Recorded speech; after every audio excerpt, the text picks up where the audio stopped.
Hello, this is Darrell Castle with today's Castle Report. This is Friday, the 6th day of May, and this the year of our Lord 2022.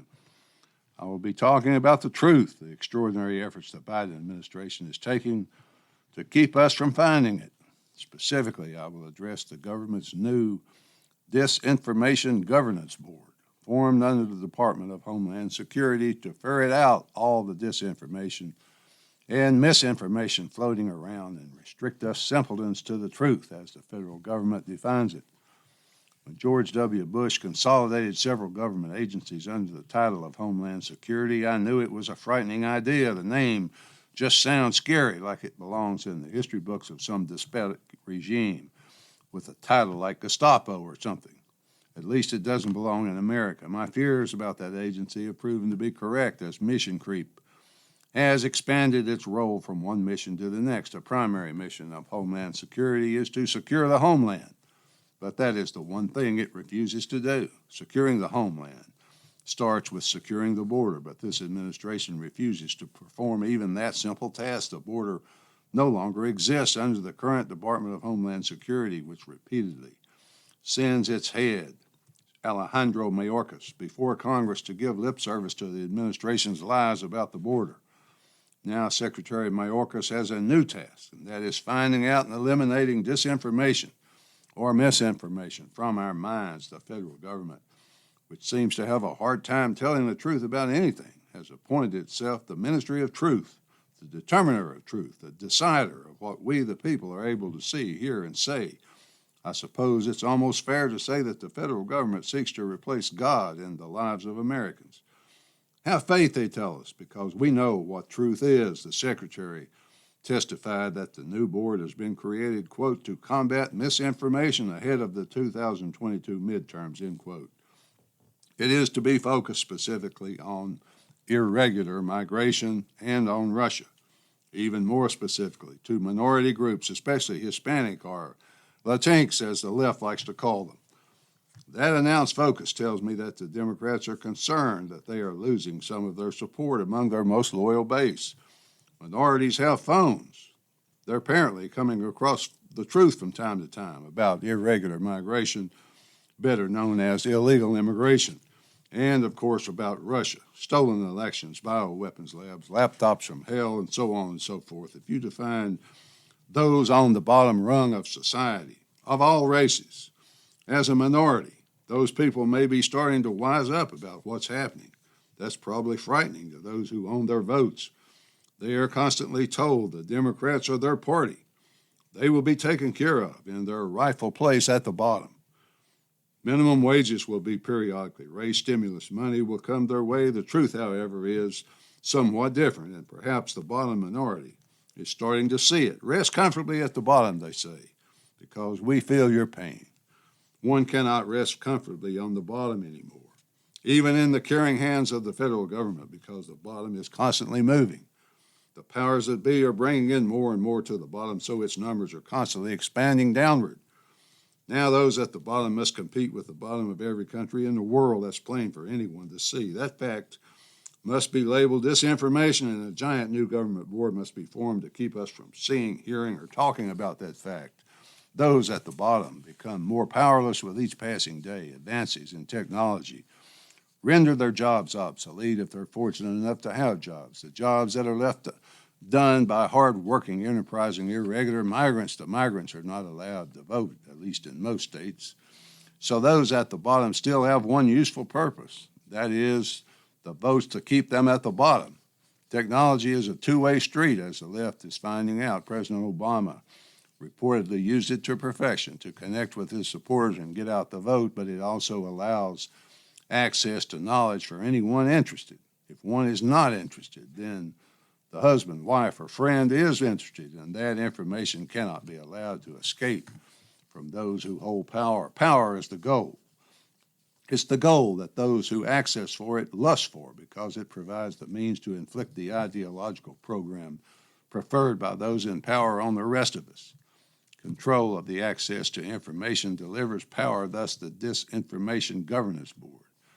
The elite, or those who have the power and authority to decide who gets what in this society, cannot have the rest of us with unfettered access to information. If we had that information, we might conclude that Hunter's laptop was genuine, that it was left at a repair shop in Delaware, that it did contain information about bioweapons labs in Ukraine, and that it did contain emails about the president's knowledge of and involvement in business deals with communist China, Ukraine, and others. Hiding all this in plain sight is part of the mission creep of the board, which is built into any government agency. Today, it's regular migration, irregular migration in Russia. Tomorrow, it's anything the government considers problematic. To head its new Ministry of Truth, the government found a woman named Nina Jankowicz. I suppose we could refer to her as the Tsarina of misinformation. She refers to herself as the Mary Poppins of disinformation. No, folks, I'm not kidding. I wish I were. She announced her appointment to head the Disinformation Governance Board with a rap song, which she put up on TikTok, to the tune of the song from Mary Poppins called Supercalifragilisticexpialidocious. Tucker Carlson put her version of the song on his show, and if you have not seen it, I encourage you to do so. I couldn't decide between horrifying fear and hilarious laughter when I saw it, but in any event, she disgraced herself. My first impression was even Democrats could not head a government board with such a lightweight. But when I looked at her background, I found that she is indeed an expert on disinformation and misinformation, having created more of it than anyone else Secretary Mayorkas could find. Her title will be Executive Director of the Board, and she has a background for the Ministry of Lies and Disinformation second to none.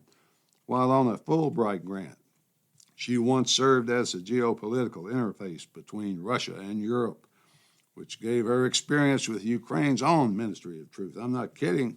I know it sounds like it, but that is the truth. It's not misinformation. She is currently an adjunct professor at Syracuse University. She actually advised the Ukrainian government, perhaps the most corrupt in Europe, on misinformation. One might think that the executive director of such a board would have a reputation for truth above all else and vast experience in spotting lies, but perhaps other qualities are valued more than truth to this board.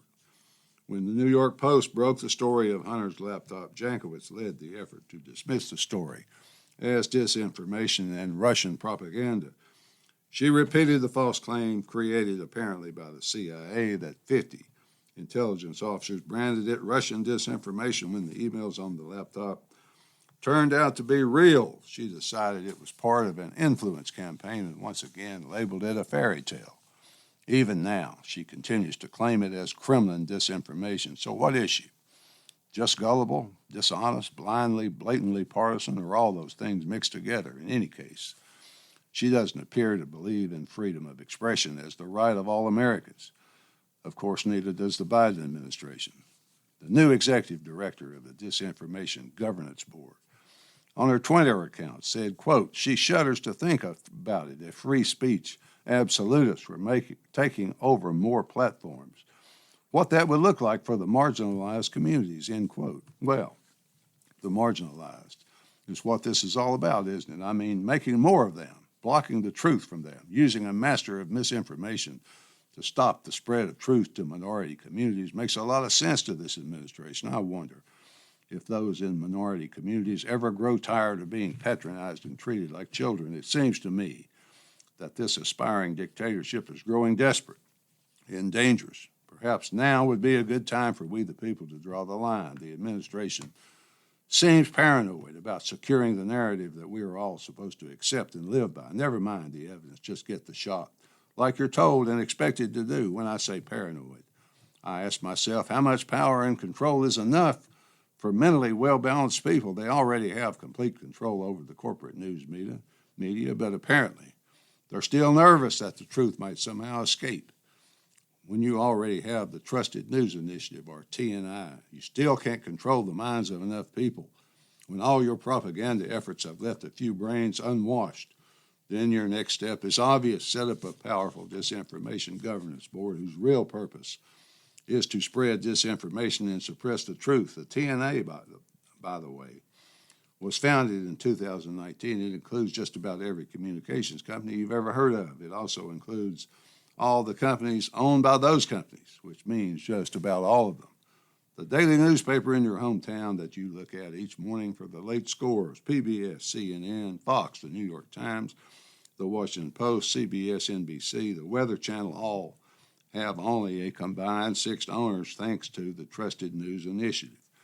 Those 6 owners are Time Warner, Viacom, CBS, Disney, National Amusements, and News Corporation. They own all you see, hear, and read. That's not enough for the Biden administration because certain locked-in, dependable Democrat voters are starting to get restless after the truth managed to somehow escape and reach them. Now the truth must be found and herded back into the corral so that no one might be exposed to it without having been vaccinated against it.